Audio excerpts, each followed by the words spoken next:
Pronto. Vamos lá, gravando. Vou compartilhar a tela com vocês. Cadê? Tá compartilhando aqui o computador. Beleza? Tá aqui, olha aqui, olha. Olha que chique. Ó. Olha isso, gente. Olha isso, gente. Fala sério. Nem Salomão, em sua glória, teve um slide desse. Mas como é que tira esse negócio aqui de cima, hein? Como é que remove isso aqui? Não queria isso aqui em cima, não. Alguém sabe? Aqui tá me atrapalhando, cara. Eles não sei nada. Poxa.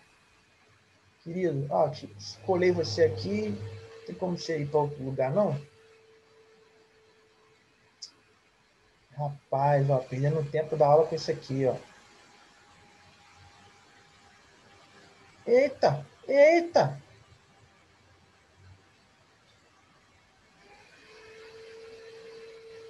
Enfim, vamos lá. Isso aqui no canto, não. Galera, abra a Bíblia aí. Eu vou botar aqui para vocês. Cadê o texto que a gente está usando? A gente está usando uma versão que é a nova versão transformadora. Essa versão é muito legal. Vocês que são adolescentes assim, que estão acostumando com a Bíblia, recomendo, tá? Além dela, eu recomendo a nova linguagem, nova tradução linguagem de hoje, NTLH, para quem está começando, tá? E até a mensagem também é uma Bíblia muito boa. E essa aqui, ela já é um meio termo, ela não é tão, o texto não é tão distante do original e também não é tão engessado ali com a linguagem tão difícil, né? Porque os textos mais fiéis ao original grego e hebraico são muito difíceis, são muito formais. Esse texto aqui é um texto mais contemporâneo, mais para esse tempo aqui, para a nossa linguagem, né? Mais atual. Então, a gente vai ler rapidinho o capítulo 3 todo, tá? Que eu acho importante a gente ler esse capítulo, porque a gente vai abordar ele todo aqui de uma maneira panorâmica. O estudo ele é panorâmico, a gente não vai fundo em cada versículo, a gente vai pegar alguns pontos para poder abordar e aplicar na nossa vida. Então, vamos lá. Capítulo 3 de Filipenses, na nova versão transformadora, diz assim: Por fim, meus irmãos, alegrem-se no Senhor. Nunca me canso de dizer-lhes estas coisas, e o faço para protegê-los. Cuidado com os cães, aqueles que praticam o mal, os mutiladores que exigem a circuncisão. Pois nós, que adoramos por meio do Espírito de Deus, somos os verdadeiros circuncidados. Alegramos-nos no que Cristo Jesus fez por nós. Não colocamos nenhuma confiança nos esforços humanos, ainda que, se outros pensam ter motivos para confiar nos próprios esforços, eu teria ainda mais. Fui circuncidado com 8 dias de vida. Sou israelita de nascimento, da tribo de Benjamim, um verdadeiro hebreu. Era membro dos fariseus, extremamente obediente à lei judaica. Era tão zeloso que persegui a igreja. E quanto à justiça, cumpria a lei com todo rigor. Pensava que essas coisas eram valiosas, mas agora as considero insignificantes por causa de Cristo. Sim, todas as outras coisas são insignificantes comparadas ao ganho inestimável de conhecer a Cristo Jesus, meu Senhor. Por causa dele, deixei de lado todas as coisas e as considero menos que lixo. Caramba! A fim de poder ganhar a Cristo e nele ser encontrado. Não conto mais com a minha própria justiça, que vem da obediência à lei, mas sim com a justiça que vem pela fé em Cristo, pois é com base na fé que Deus nos declara justos. Muito boa essa tradução. Quero conhecer a Cristo e experimentar o grande poder que o ressuscitou. Quero sofrer com ele, participando de sua morte, para, de alguma forma, alcançar a ressurreição dos mortos. Não estou dizendo que já obtive tudo isso, mas que já... Perdão, não estou dizendo que já obtive tudo isso, que já alcancei a perfeição, mas prossigo a fim de conquistar essa perfeição para a qual Cristo Jesus me conquistou. Não, irmãos, não alcancei, mas concentro todos os meus esforços nisto, esquecendo-me do passado e olhando para o que está adiante, prossigo para o final da corrida, a fim de receber o prêmio celestial para o qual Deus nos chama em Cristo Jesus. Todos nós que alcançamos a maturidade devemos concordar quanto a essas coisas. Se discordam em algum ponto, confio que Deus o esclarecerá para vocês. Contudo, devemos prosseguir de maneira coerente com o que já alcançamos. Irmãos, sejam meus imitadores e aprendam com aqueles que seguem nosso exemplo, pois, como lhes disse muitas vezes, e o digo novamente com lágrimas nos olhos, há muitos cuja conduta mostra que são, na verdade, inimigos da cruz de Cristo. Estão rumando para a destruição. O Deus deles é o seu próprio ventre. Vangloriam-se de coisas vergonhosas e pensam apenas na vida terrena. Nossa cidadania, no entanto, vem do céu, e de lá aguardamos ansiosamente a volta do Salvador, o Senhor Jesus Cristo. Ele tomará nosso frágil corpo mortal e o transformará num corpo glorioso como o dele, usando o mesmo poder com o qual submeterá todas as coisas a seu domínio. Amém? Vamos orar? Para a gente começar? Oremos. Pai, nós te damos graças nessa tarde. Obrigado por esse dia. Obrigado pela oportunidade da tua palavra com os teus filhos. Que o Senhor nos ilumine pelo teu Espírito, nos dê entendimento e a visão daquilo que tu tens para nossas vidas e que nós possamos praticar, viver conforme a revelação do Evangelho. Que sejamos adolescentes e homens e mulheres e crianças e tudo mais, que a igreja do Senhor como um todo seja amadurecida, né, na tua palavra e dê muitos frutos para a tua glória aqui nesse mundo. É a oração que nós fazemos em nome de Jesus. Amém e amém. Muito bem, vamos voltar aqui então para a nossa aula. Pois é, isso aqui tem que sair daqui, cara. Isso aqui vai me atrapalhar. Talvez aqui, mas tem coisas que vai ficar atrapalhando. Espera aí, eu vou tirar esse... Pronto, agora... Vocês conseguem ver aí direitinho? Mesmo não estando com a tela cheia? Sim. Dá para ver aqui? Não sejam egoístas. Dá, né? Uhum. Então, beleza, vamos lá. Nós estudamos na semana passada, né? Na outra semana a gente falou um pouquinho do capítulo 1, lembramos um pouquinho do capítulo 1. Hoje a gente vai lembrar um pouquinho do capítulo 2, porque não dá para voltar tudo, né? Mas, assim, é importante você saber o seguinte: Paulo escreveu essa carta dentro da prisão, ele escreveu outras cartas dentro da prisão, como a carta aos Efésios, como a carta a Filemon e a Timóteo, e teve mais uma carta que ele escreveu também da prisão, que eu não estou lembrando agora, tá? Talvez Colossenses, não lembro agora. Mas essas cartas foram escritas por Paulo quando ele estava preso, em alguns momentos, né? Nessa carta ele estava em Roma, provavelmente ele estava em Roma, e eu mostrei um mapinha, fiz todo um trabalho aí para vocês poderem visualizar onde era a cidade de Filipos. A cidade de Filipos ela fica mais próxima da região da Grécia, e ela tem uma forte influência anterior ao Império Romano, que é a influência dos gregos, né? Quem conquistou a Macedônia, onde fica Filipos, foi o pai de Alexandre o Grande, e logo após Alexandre o Grande também dominou aquela terra. Então eles vêm de uma história, de uma trajetória, de um histórico de uma cidade que foi dominada por um grande guerreiro, por um grande líder e imperador, né? Um absolutista, né? E logo após vem o Império Romano e domina aquela região da Macedônia e faz de Filipos, porque era uma cidade de rota comercial, uma cidade estratégica ali para os interesses econômicos e financeiros e políticos do Império Romano. Então, essa cidade ela acaba se tornando uma cidade colônia romana, ou seja, ela é uma cidade que não é de Roma, mas pertence ao Império e vive como uma colônia. Cada cidadão, então, a maioria deles possuía cidadania romana. Isso significava o quê? Menos impostos, menos opressão, mais direitos e mais privilégios e um status social. Não, eu sou um cidadão romano, eu faço parte de uma cidade que é uma colônia romana que é muito bem avaliada pelo Império Romano, né? Eles nos tratam muito bem. Então, a gente é um povo... Então, havia neles um certo orgulho, uma coisa de se sentir melhor, né? Não, eu estou numa cidade que é uma cidade importante. Paulo evangelizou essa cidade na primeira viagem missionária. E ele manda essa carta agora... Espera aí, deixa eu só tirar aqui. Eu não vou falar com ninguém no Zap agora, tá? Então, o que eu pude falar, eu falei. Espera aí. Paulo, ele evangelizou, ele plantou a primeira igreja, na verdade, a primeira igreja, né, fora de Israel ali foi em Filipos, né, e o evangelho se expandiu, uma igreja que Paulo vai agradecer muito, porque mandou muito recurso para ele quando ele precisou, né, e ajudou muito ele aí em ajudar, inclusive igrejas mais pobres, como a de Jerusalém. O pessoal de Filipos chegava junto com alimentos, com recursos financeiros, né, com roupas, etc.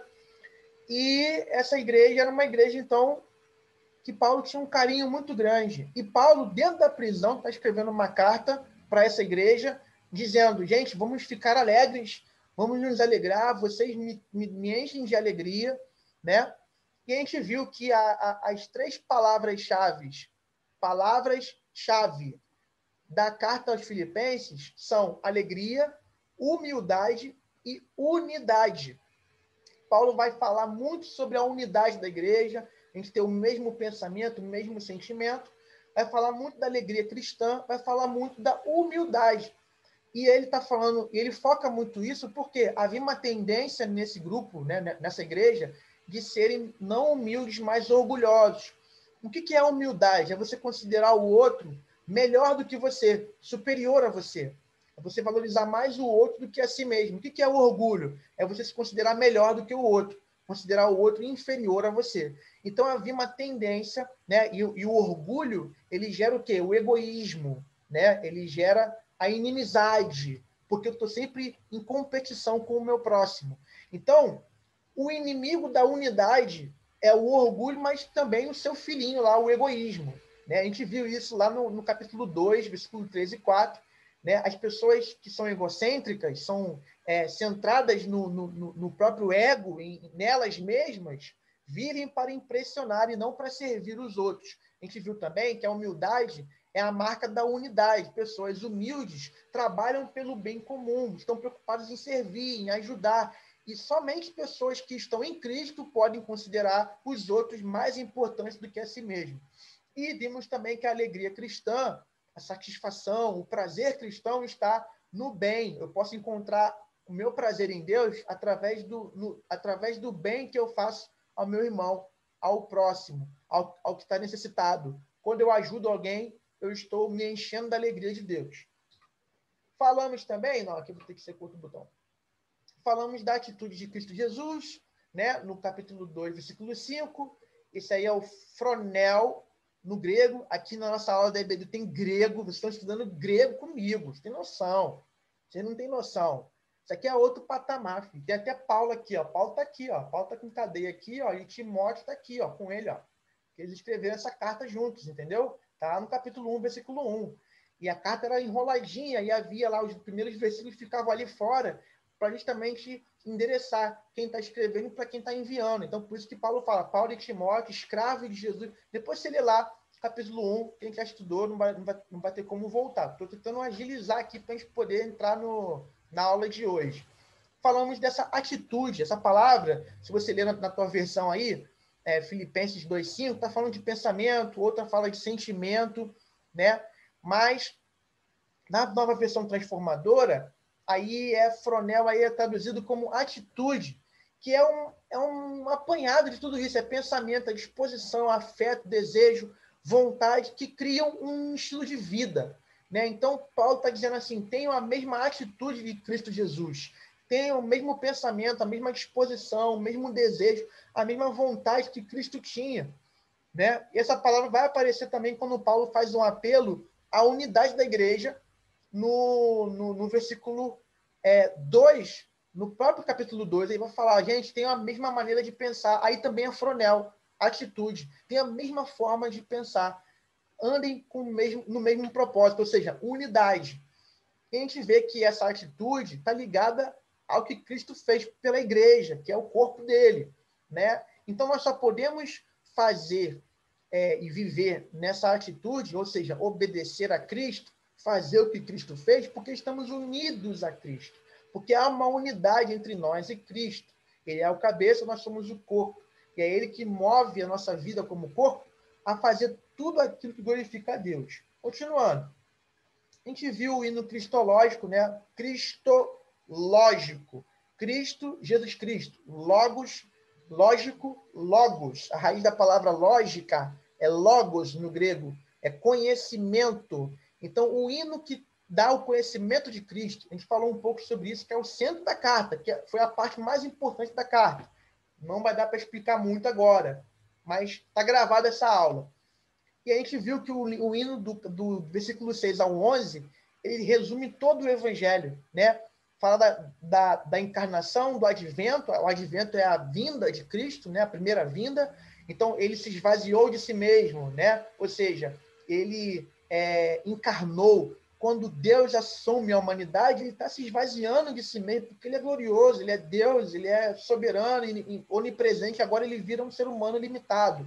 Ele nasceu como um ser humano, né? Veio em forma humana. Depois você lê com calma o capítulo 2, do 6 ao 11, está lá, a vida do ministério dele, assumiu posição de escravo, se humilhou, foi obediente, a morte de cruz, fala da crucificação, Deus o exaltou, Deus o elevou, fala da ressurreição, e até da escatologia, todo joelho se dobrará e toda língua confessará, a gente canta isso. Falando do discipulado, estou só destacando assim, os pontos principais, tá? A gente viu que Paulo assumiu essa posição de escravo de Deus, e não um prisioneiro de Nero, né, do imperador, César, melhor dizendo, porque eu não lembro se era Nero naquela época, o nome, né? Mas César é todo aquele que era o imperador romano da época. Todos se chamavam, todos se chamavam, que a língua presa às vezes não sai, César, né? Mas havia lá César Augusto, Otávio, não sei o quê, tinha vários nomes. E Nero, mas o César daquela época lá não era o que dominava Paulo, mas Jesus Cristo era o seu Senhor. Era aquele a qual ele realmente estava submetido e só prestava contas a ele. E ele se tornava um exemplo para nós imitarmos. Ele está pedindo isso, né, no versículo 7, né, que a gente precisa imitar a Cristo nesse sentido de ser um escravo, porque Cristo também era um escravo, se fez escravo por nós, né, para nos tornar livres. Enfim, gente, enfim, é muita coisa. Vamos para o capítulo 3, agora a gente tem meia hora para falar do capítulo 3. O capítulo 3, vamos voltar aqui rapidão. Está muito rápido, gente. Falei muito rápido. Eu tentei colocar vocês aqui que não participaram das últimas aulas dentro da nossa aula de hoje. Era importante algumas informações, entendeu? Mas eu estou gravando a aula, então qualquer coisa mais para frente vocês vão ter acesso aí, vão poder entender melhor. Beleza? Tudo tranquilo aí até aqui? Respondam aí. Tudo bem. Tudo bem? Um chat aqui. Boa Tudo tarde. tranquilo. Tranquilo de boa? Beleza, vamos lá. Versículo 1 diz, por fim, ou seja, Paulo começa agora a introduzir um novo assunto.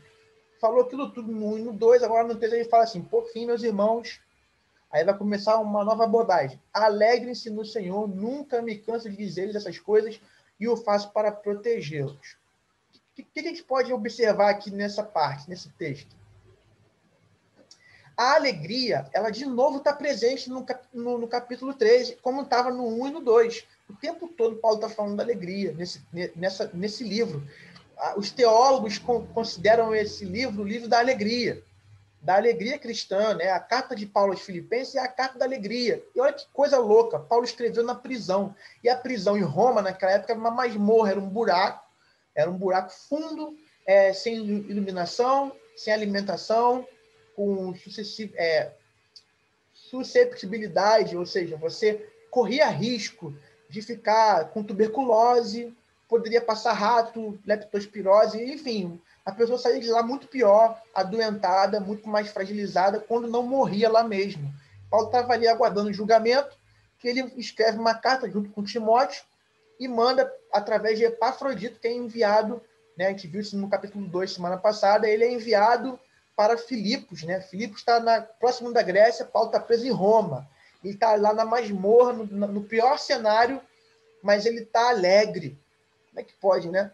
Só Jesus em nossas vidas nos faz viver a alegria num contexto de dor, num contexto de tribulação, num contexto de escassez, num contexto de aprisionamento por causa da mensagem do Evangelho. E ele está falando de novo, se alegrem no Senhor, e eu digo isso para proteger vocês. A alegria aparece como a atmosfera da carta. E a expressão no Senhor indica a união com Cristo. e é usada por Paulo nada menos que 164 vezes. Quando Paulo vai falar no Senhor, em Cristo, nele, você vai ver isso 164 vezes nas cartas de Paulo. Então, essa ideia da união com Cristo, estar no Senhor, em Cristo, se alegrar nele, esperar nele, enfim, viver nele, tudo isso era muito caro para Paulo. E Paulo mostra para nós que a fonte da nossa alegria é o Senhor. É por isso que nós falamos lá, aquilo que está lá em Esdras, a alegria do Senhor é a nossa, repete aí, é a nossa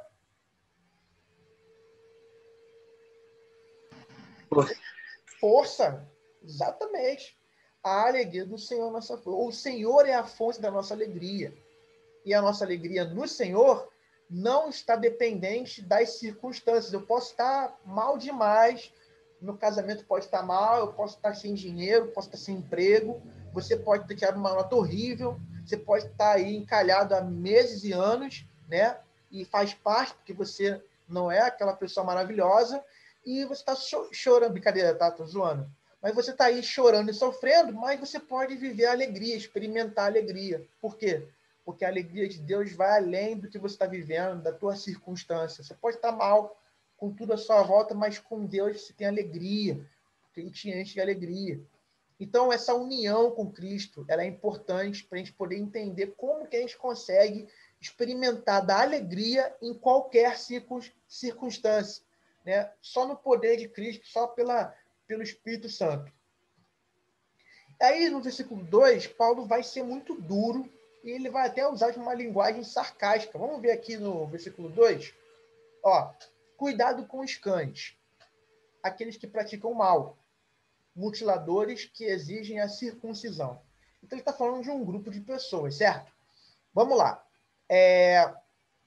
Havia naquela época alguns pregadores itinerantes, né? E alguns deles vieram do judaísmo. Lembrando que naquela época, né, quando Jesus veio, ele viveu em Israel, e a religião principal em Israel era o judaísmo. E o grupo religioso principal eram os fariseus. Jesus, ele foi morto, ressuscitou e tudo mais, e aí a mensagem do evangelho foi sendo anunciada em Israel. Inicialmente, perdão. E aí, muitos judeus se converteram a Cristo. Deixaram de ser judeus para serem cristãos, mesmo com uma raiz, né, judaica. Mas agora confessavam o senhorio de Cristo. Só que o evangelho não foi pregado apenas aos judeus, foi também pregado aos gregos, aos romanos, aos sírios, e as pessoas foram se convertendo. E esses que não eram judeus são chamados no Novo Testamento, e também no Antigo, de gentios. Então, gentio é todo aquele que não nasceu em Israel, certo? E havia um grupo de judeus cristãos, judeus convertidos à fé cristã, que se tornaram mestres itinerantes e ensinavam as igrejas. Paulo foi plantando as igrejas, foi criando as igrejas lá, estabelecendo, né, pela evangelização, levantava a liderança, ficava um tempo lá, daqui a pouco tinha um grupo de gente já ali reunida em torno do Senhor Jesus, e ele saía para outro canto.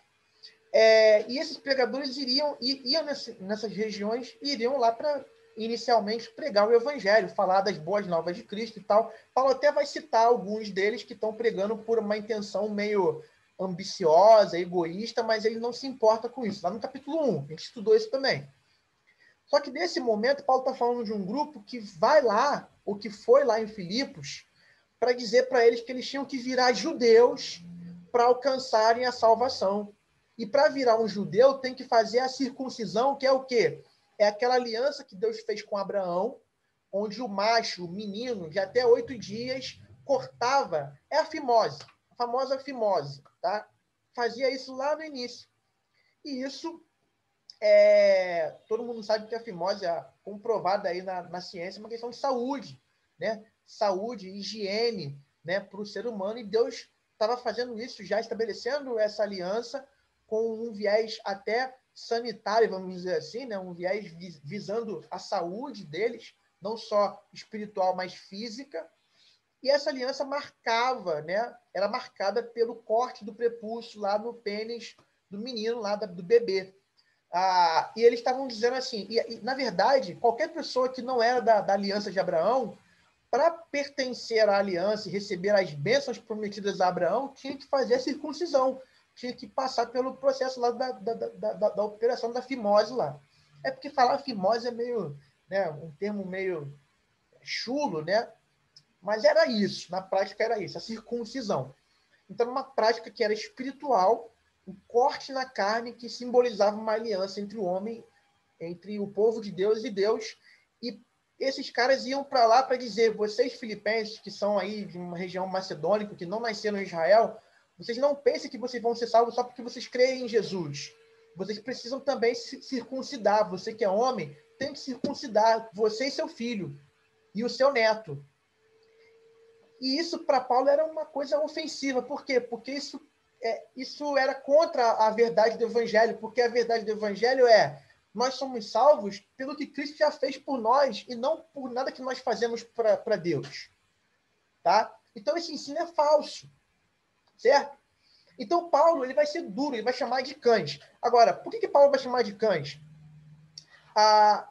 O animal, o cachorro, naquela cultura de Israel antiga, né, você vai ver até na lei de Moisés, o cachorro era um animal considerado impuro.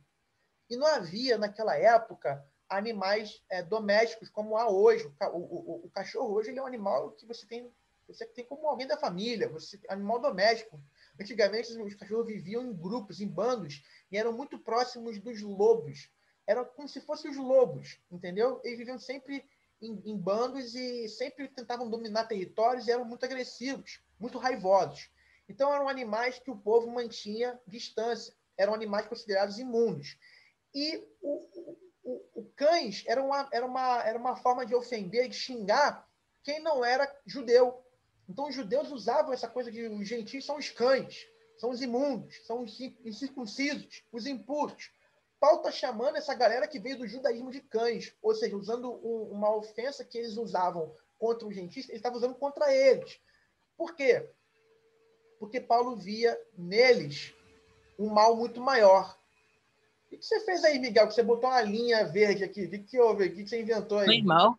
Isso é uma edição na minha Pareceu aula, né, uma sem vergonha? Tô te zoando, brincadeira. Mas deixa aí, essa linha ficou maneira aí. Se puder apagar, apaga. Mas se não puder, deixa rolar. Vai fluindo. Mas assim, os cães eram considerados animais impuros e sem valor.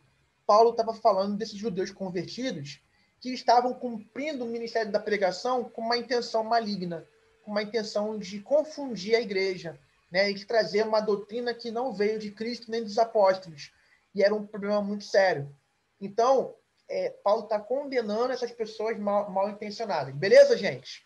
Vamos seguir. Cadê? Vamos lá. Versículo 5 ao 9. A gente vai ver aqui, ó.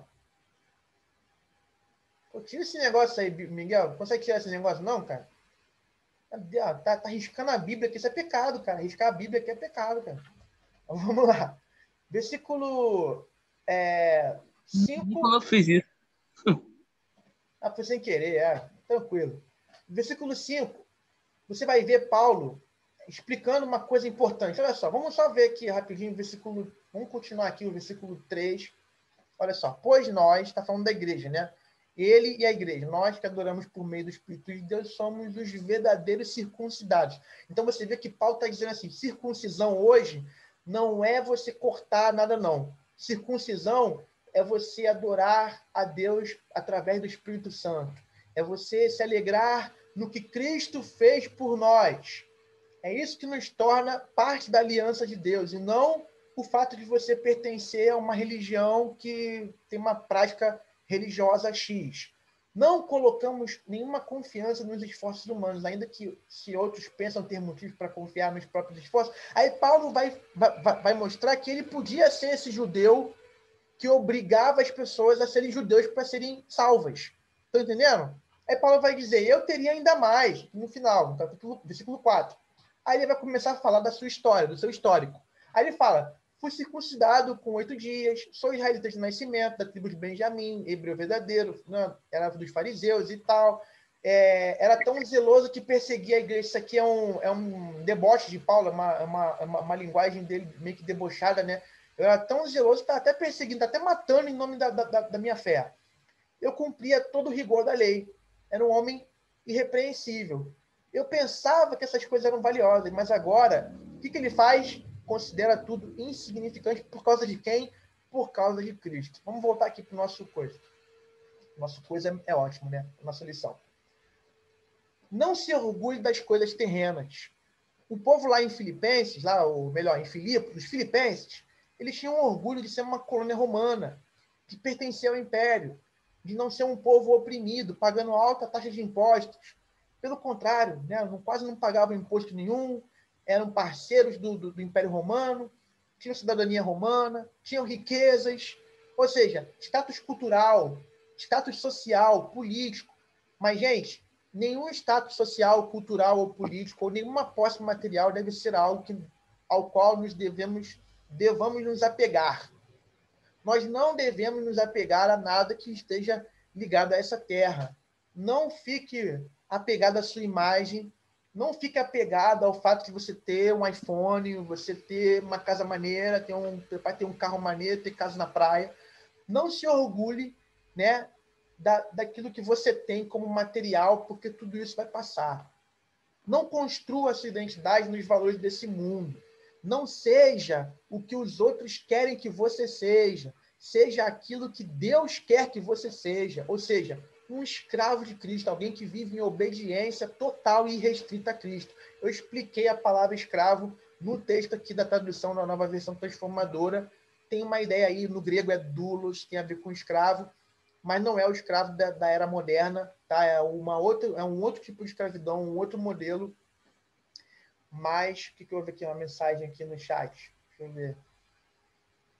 Isso, escravo aqui é o servo de Deus, é a pessoa que tem uma submissão total a Jesus Cristo, tá? É uma pessoa que está totalmente ligada, fala da ligação com Cristo. Eu estou aprisionado a Cristo. É esse sentido, tá bom? Uma outra mensagem aqui no chat, rapidão, vamos ver aqui. Nesse texto. Isso, exatamente. Então, Deus quer que você seja alguém que vive em obediência total a Jesus Cristo. E Deus quer que você construa a sua identidade nos valores da palavra de Deus. Que você viva segundo o padrão de Cristo, do Evangelho, e não segundo o padrão do mundo. Para de falar palavrão. Para de andar com gente que não constrói nada na sua vida de positivo. Abandone esses rap malditos que só fala besteira, apologia, droga, violência contra tudo e todos. Que fala de vingança, etc. Lógico, não estou falando que todo rap é ruim. Tem rap que é maneiro, fala de um monte de coisa legal aí, mas poesia boa. Mas saiba filtrar o que você ouve, o que você vê. Tem muita gente que está muito viciada aí em entretenimento, BBB, não sei o quê. Calma, cuidado que tem muita coisa que está sendo dita nesses ambientes que vão contra a palavra de Deus. Tá bom? E não coloque a sua vida, não estabeleça a sua vida nesse mundo e nos valores desse mundo. Tem muita coisa que esse mundo diz que é bom e certo e correto e que a Bíblia diz que é errado, que é pecado. Então fica com a Bíblia. Não fique com aquilo que o mundo tem a oferecer. Não confie nos próprios esforços. Quem confia na própria capacidade e não na graça de Deus está pecando e não vive no Espírito.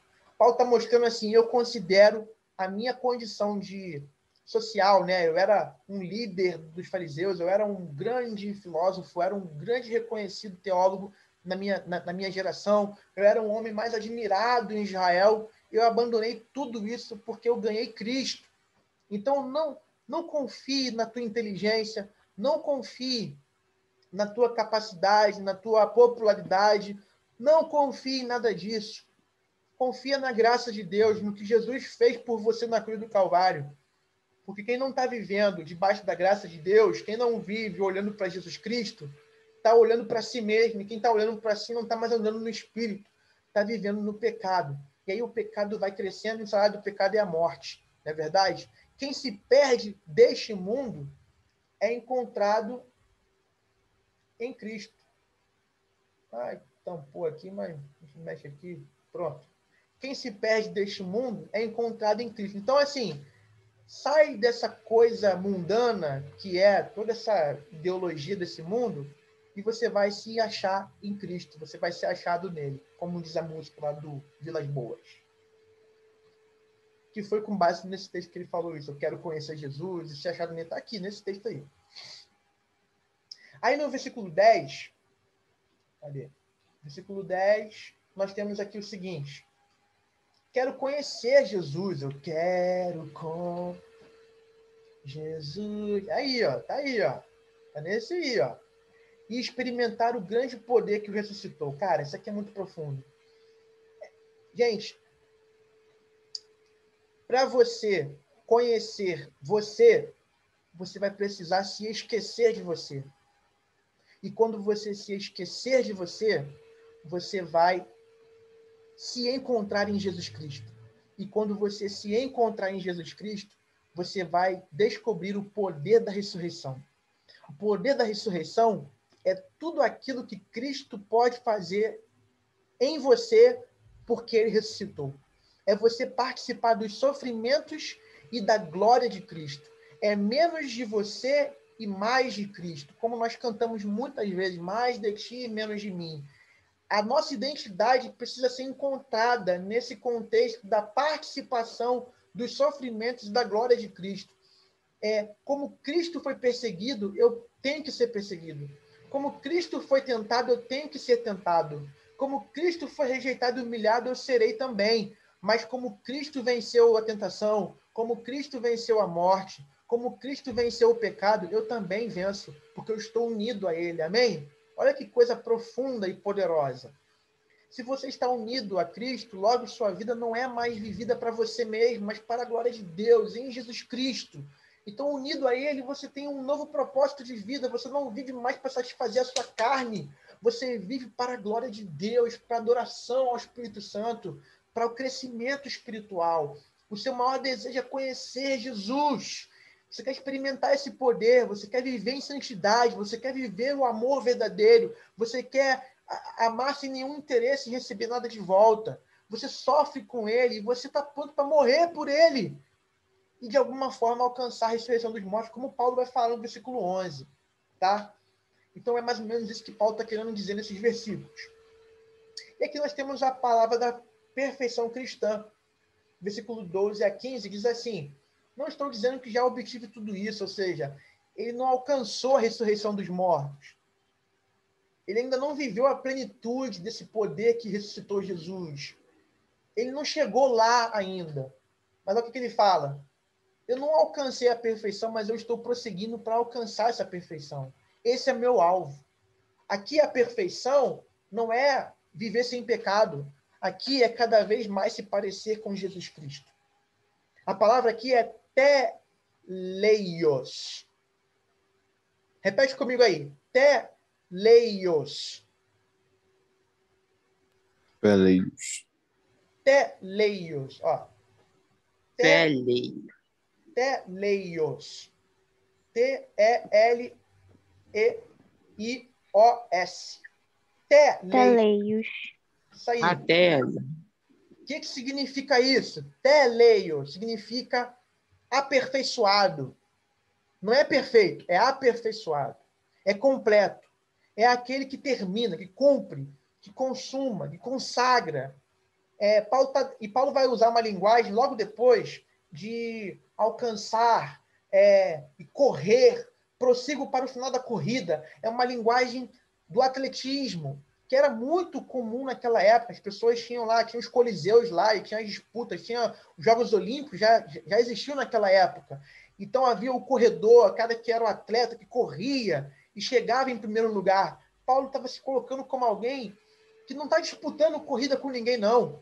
Ele está olhando para o alvo, que é a perfeição, que é ser totalmente parecido, semelhante a Jesus. Ele corre como um atleta nessa direção. A direção dele não é vencer os outros, é vencer a si mesmo. A direção dele é chegar lá e se tornar parecido com Jesus e experimentar a ressurreição final. Certo? Então, a gente tem que nos esforçar. Paulo está nos mostrando que a gente tem que correr essa carreira, essa corrida, a corrida do evangelho, a corrida da santidade. É para nós alcançar essa maturidade. Porque quem é aperfeiçoado se torna maduro, amadurece. E amadurecer é abandonar a meninice. Amadurecer é abandonar a infantilidade. A pessoa madura começa a mudar as amizades, começa a mudar as conversas, começa a ter um pensamento diferenciado. Está geral no joguinho, na zoeira e na sacanagem.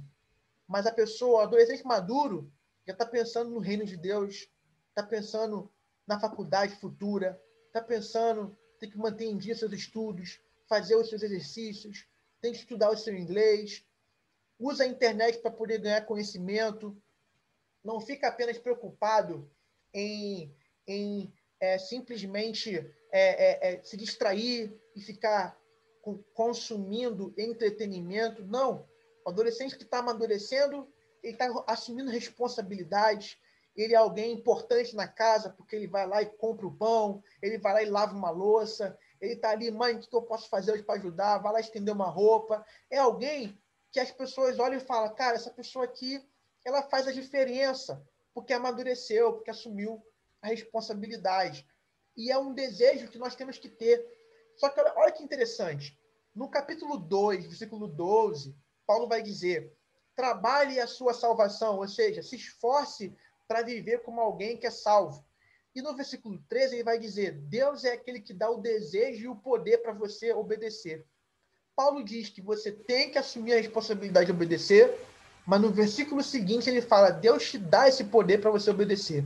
Então, esse esforço, ele ao mesmo tempo é uma responsabilidade minha, mas é uma ação soberana de Deus. Deus coloca em você o poder e dá o desejo para o teu coração para você querer obedecer a Cristo e você é responsável de ir lá e obedecer.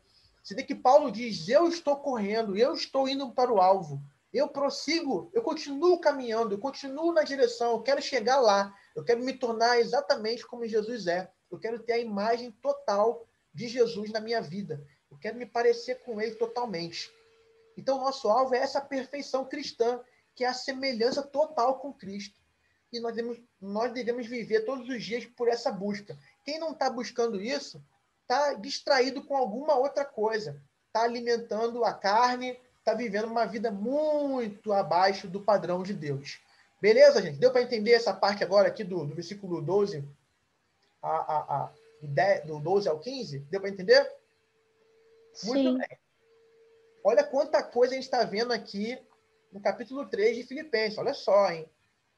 Vamos correr por cada hora.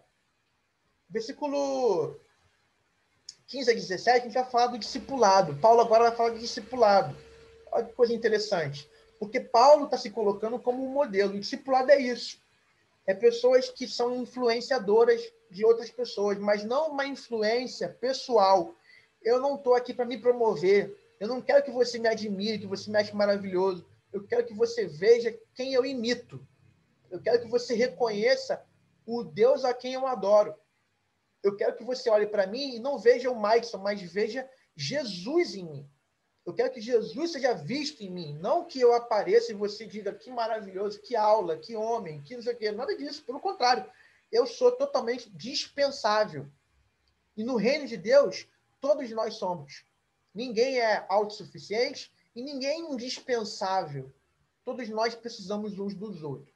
Agora, tem alguns que vão alcançar uma maturidade maior e eles vão se tornar referência na vida daqueles que ainda não alcançaram. E é a ideia de Paulo aqui nesse versículo. Todos nós que alcançamos a maturidade devemos concordar quanto a essas coisas. Se em algum ponto discordamos, confio que Deus esclarecerá para vocês. Contudo, devemos prosseguir de maneira coerente com o que já alcançamos. Ou seja, o que você já recebeu de Deus, até onde você caminhou com Jesus, continua nessa pegada. Você aprendeu o que não fazer, você aprendeu o que fazer. Continue fazendo e não fazendo. Continue buscando a Deus, continue servindo, continue caminhando. Agora, Paulo vai se colocar como discipulador, como alguém que é um modelo a ser imitado, não porque ele é uma pessoa maravilhosa, mas porque ele imita aquele que é uma pessoa maravilhosa, que é Jesus. Ele está dizendo, sejam meus imitadores e aprendam com aqueles que seguem nosso exemplo. Então, Paulo está falando aqui de discipulado.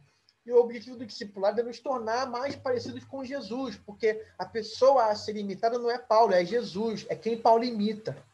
E quanto mais nós somos parecidos com Jesus, nós temos mais maturidade. Essa é a ideia do versículo 15 e 16. E no versículo 17, aqueles que são mais maduros se tornam exemplos de imitação a Cristo para os menos maduros. É a ideia do discipulado imitativo, que nós estamos dando aí. Eu dei agora recentemente o curso do discipulado para os adultos, e em breve vocês vão ter também esse acesso aí a esse material. Para acabar, Paulo vai terminar o capítulo 3 falando dos inimigos da cruz de Cristo. Olha que interessante. Paulo vai falar no versículo 18, pois, como lhes disse muitas vezes, e digo novamente, com lágrimas nos olhos, Paulo não fala com alegria isso, ele fala com tristeza, há muitos cuja conduta mostra que são inimigos da cruz, na verdade. Olha aqui. Cuja conduta. Paulo não está falando da fé professada das pessoas. Paulo está falando da prática. Paulo está falando que a conduta mostra. Então, aqui não é quem tem a fé.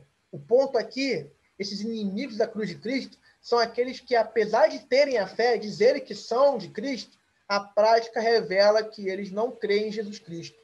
Porque, gente, preste atenção, a salvação não é pelo que eu faço para Deus. Eu não posso, o meu comportamento não me salva. Mas a salvação muda o meu comportamento. Amém? Entendeu? O meu comportamento não pode me salvar, mas a salvação muda o meu comportamento. E a minha mudança de comportamento é a prova de que eu sou salvo. Você fala para mim, não, eu sou salvo. Me mostra. Você obedece pai e mãe? Você é uma pessoa fiel? Você é uma pessoa amiga? Você é vingativo? Você é a boca suja? Ou seja, a maneira de viver vai revelar se você é salvo ou não. Não estou dizendo que você que é salvo é uma pessoa perfeita. Não, você está sendo aperfeiçoado. Teleios. Está no aperfeiçoamento. Está chegando lá. Está buscando completar essa corrida. Mas o crescimento é natural. Assim como o bebê cresce com o passar dos anos, assim como o fruto, a semente, vira uma árvore com o passar dos anos, o cristão vai amadurecendo em Cristo e vai se tornando semelhante a ele com o tempo. Se você está paralisado e se tornando cada vez ainda o teu antigo eu, é sinal de que você talvez nem seja um cristão, porque você se tornou um inimigo da cruz. É esse que Paulo está denunciando aqui no texto. Beleza, gente? Tem um chat aqui, deixa eu ver. Evoluindo a cada dia, exatamente. O cristão está sempre evoluindo, sempre crescendo, sempre santificando, sempre. Não é, às vezes vai falhar, às vezes vai ter um pecadão que vai cair ali, mas arrependimento, volta para Cristo, ora, busca a igreja, busca Deus, não se afasta, continua pedindo ajuda, continua precisando desse amor. E aí está sempre recomeçando, mas nunca se contentando em permanecer a mesma pessoa. Um dos frutos da inimizade é uma vida egocêntrica. Quanto mais a pessoa tem inimizade com a cruz de Cristo, a pessoa se torna egocêntrica, ela vive para ela mesma. E aqui está no versículo 19, ó. Aqui, ó. Estão rumando para a destruição. O Deus dele é o próprio ventre. Ou seja, ventre é eu, o eu. É o Deus deles. Não é Deus do Criador, é o eu, é o ventre. Estão indo para a destruição. Se vangloriam de coisas vergonhosas e tal, e só pensam na vida terrena.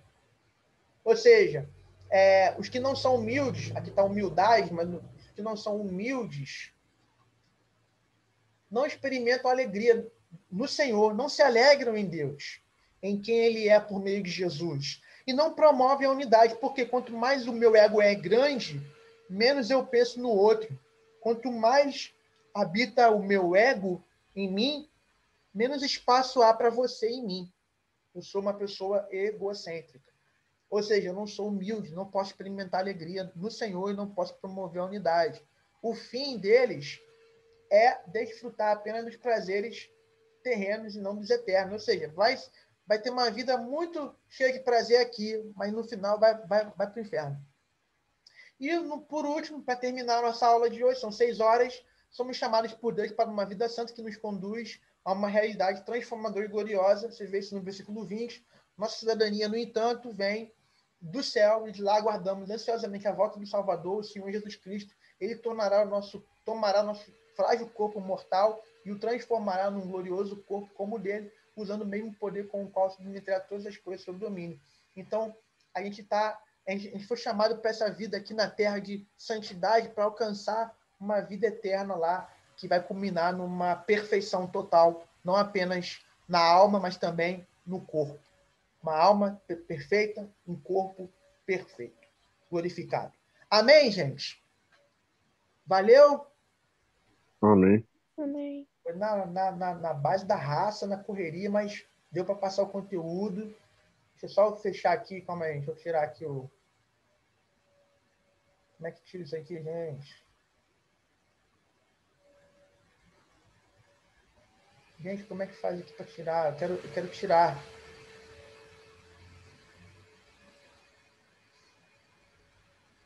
E aí? Não dá para tirar isso mesmo? Calma aí. Stop share, pronto. Pronto. Pessoal, vamos abrir rapidinho a câmera aí. Eu vou encerrar aqui a aula. Muito bênção, muito bom. Vou encerrar aqui a gravação.